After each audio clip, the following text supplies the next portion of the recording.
Hello, my friends, and we just had the thing Nintendo does sometimes, where they talk about all the things they're launching. And this is the, just sort of general discussion about that.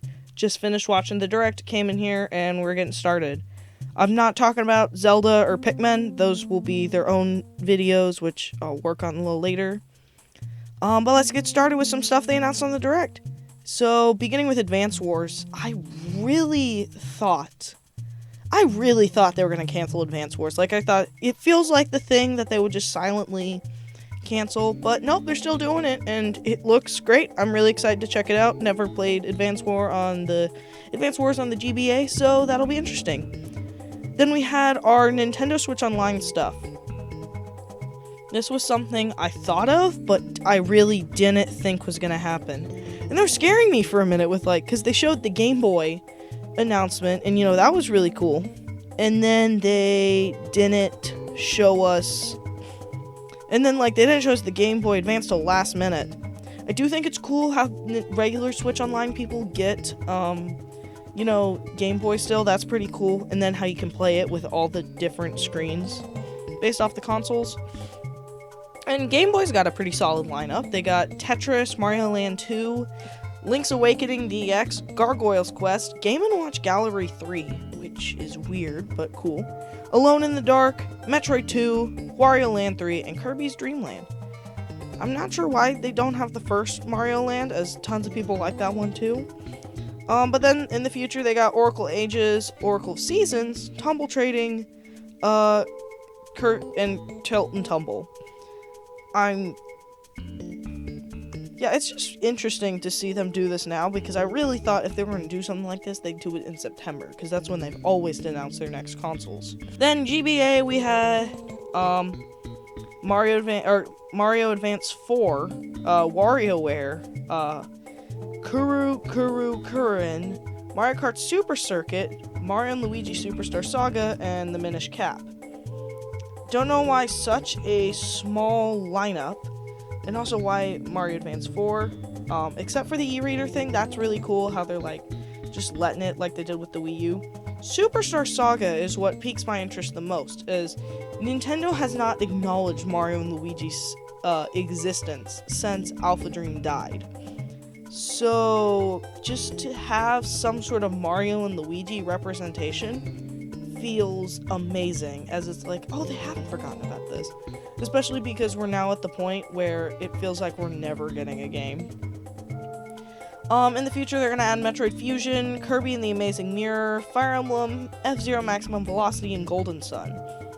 The fact that they're acknowledging F-Zero and Golden Sun is awesome. I'm sure those fans feel great. F-Zero is getting... all they need now is the GameCube game. And then Golden Sun, that hasn't gotten a mention in forever. So that's really cool. Then also Metroid being there is great, which we will talk a little bit more about in a minute. So Metroid Prime, this is amazing. I mean, it's not amazing how it's not the trilogy. The rumors were right, but oh my gosh, the game, it looks great. I cannot wait to go test this out later, review this thing. It looks like the GameCube. Some people think that Metroid Prime looked better than Halo, and they're clearly keeping this up. This could be the best looking game we have on Switch. It looks so polished, so refined. I cannot wait to go look at that later with its digital version. It's weird how its physical version doesn't shadow drop. I guess because they have to ship it out. Then they had Samba de Amigo, Party Central. All I know is that this is some sort of older IP they released, so that's cool. There's Baton Katios. I'm not exactly sure what that is. And then the other things that stood out to interest to me is Dead Cells Return to Castlevania. That is cool. I heard about the DLC. I didn't realize it was a Castlevania crossover. That's really neat. Ghost Trick Phantom Detective, that is a video game that people seem to really like. So that's really neat how they're getting that was a DS visual novel, I believe, was like that one and the 9 and like the 6 hours, 6 days, 6 doors. It was like 9 hours, 9 days, 9 doors. I don't remember, but it's really cool. We Love Katamari Royal Revere. This was out of the blue. Like, I got into the series with the reroll edition, and like fans say that this is the best one, so I'm really excited to check this one out. So Splatoon 3 got an expansion pass announcement, and they announced Inkopolis today. Like, it's cool that like it's fan service, but it's weird that it's Inkopolis because it doesn't do anything. Like, I wonder if it's just a way to like further tie in, you know, like Splatoon 3 with the other 2 games, because maybe this could be me just getting too excited, but maybe the DLC is going to like work with both sides of things. Like, what if there's new Inkopolis or whatever it is, and like that's what the DLC is going to tie in with, because it was called Other Order, which could be a reference to the chaos or order thing from before. Alright, Disney Illusion Island. This was a thing that I thought was a co-op exclusive platformer, so I wasn't super excited. But now that I'm seeing, oh, it's single player too, I'm hyped. Like, this looks like a Rayman style platformer, like Rayman Legends was awesome. This looks awesome. Everything looks polished. I'm super hyped to play this. Alright, Professor Layton in the new World of Steam. I have not played much Professor Layton, but I love the concept, and I want this to be the game that gets me in with the series. And it appears to be a original title. I thought this was a remake, considering it was called New World of Steam. But this looks like it's gonna be great, as we haven't gotten a Professor Layton game since 2014. Alright, then we had Xenoblade Chronicles 3, and I haven't been keeping up with the expansion pass. I'm not even like 20 hours into the game yet. I'm so behind. I need to get to work on that. I want to do like a huge review when I finish it. It's probably one of the few games I can do a super late review on, because it's just so massive. I'm excited about its story tying in with the older games, because it's possible it just ties in completely as I keep going. But from what it looks like, it's really just the game takes the landscapes of the 2 worlds. Like, it takes place a long time after. And I mean, like, I'm still pretty close in the opening, so that could change completely. So I'm excited for whatever they bring back.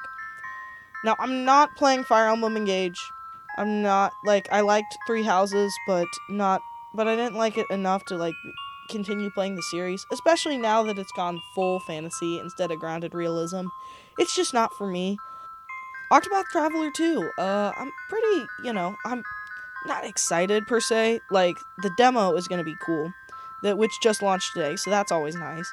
But I still haven't played the original that much. I have a huge pile of stuff I need to play. Bayonetta Origins, I'm not gonna play it. It looks like fun though, so that's pretty cool. Then, of course, you also had Kirby's Return to Dreamland. And I was not super excited about this game.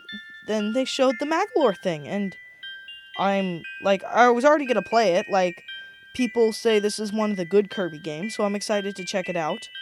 But then, like, they introduced this whole Magolor mode, and I have no clue how long it's gonna be. But just the idea of collecting points to increase your power looks great. I'm super excited, and I cannot wait to play that demo.